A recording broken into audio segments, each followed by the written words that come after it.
कि क्या कृषि कानून बिल वापस होने से किसानों की आत्महत्याएं रुक जाएंगी, या कृषि कानून बिल वापस होने से किसानों की आय दुगनी हो जाएगी? जी नहीं।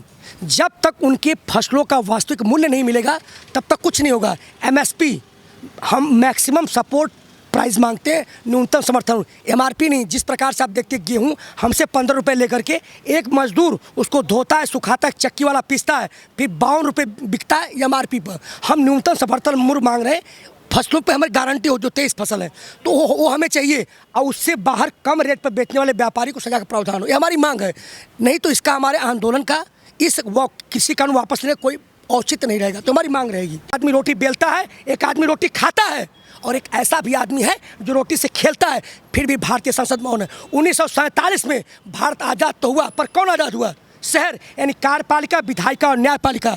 हम जैसे आम आदमी जो मीडियम क्लास के थे, जो अति गरीब थे, वो आज भी उनको आज़ादी नहीं मिली। उसी आज़ादी की लड़ाई में जैसे 1857 की गदर हुआ, हमें लगभग 100 साल में आज़ादी मिली 1947 में। वही आंदोलन है, ये किसान आंदोलन। हम लोग जानते हैं ये एक संजीवनी का काम करे विश्व में, कि अगर आपके सामने सच की लड़ाई लड़ते हैं, अगर कोई भी तानाशाह खड़ा है, कोई भी चाइना की दीवार जर्मनी की खड़ी है, और तहस नहस हो जाएगी, आप जीतेंगे जैसे हमने आज जीता है। ये मोरल जीत हुई है, इसको पता है मोरल जीत।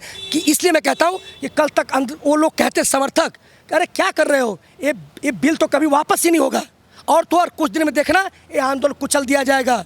आज आपने देखा अलीगढ़ में हिंदू महासभा ने मोदी के फोटो उतार दिए हैं, उनके समर्थक चले गए हैं।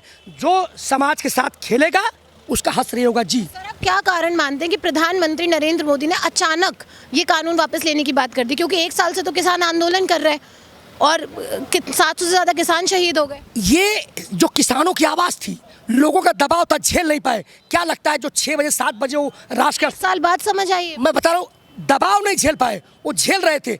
आप दबाव को झेलते रहे। हमको खालिस्तानी, माओवादी, मवाली आंदोलन, क्या नहीं कहा, वो झेलते रहे। लेकिन अब उनके पास कुछ बचा नहीं था। जिस तरह से हमें लखीमपुर खीरी में गृह राज्य मंत्री के षड्यंत्र के द्वारा उनके लड़के ने हमके कुचला, बैकफुट पे पूरी सरकार आ गई, उनके पास जवाब ने, दबाव झेल नहीं पाए, पूरी रात सोए नहीं, और पूरी तैयारी के साथ 6 बजे आते हैं, राष्ट्र के नाम संदेश अमानवीय करते हैं, बहुत दबाव में। ये सब मोदी जी की वो हालत है, मैं कुछ कह नहीं सकता, उन शब्दों का मैं प्रयोग नहीं सकता।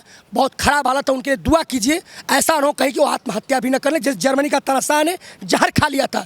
हो सकता है कि आप अगली न्यूज़ हो कि उन्होंने आत्महत्या कर ली, क्योंकि दबाव, अब समर्थकों का दबाव बढ़ गया। कि आपने जिस तरह से कंगना रनौत का ट्वीट आता है कि ये सरकार जो बिल वापस ली है वो अनुचित है, और जहाँ जहाँ उनके समर्थकों का विरोध हो रहा है, तो जब व्यक्ति इस स्टेज पर पहुँचता है, जब घर का नहीं घाट कर रहता है, तो उसका सिवाय श्मशान के रास्ता कहीं नहीं जाता। उन्होंने सच ही कहा था कि झोला उठा के आए थे, झोला उठा के जाएंगे। जी।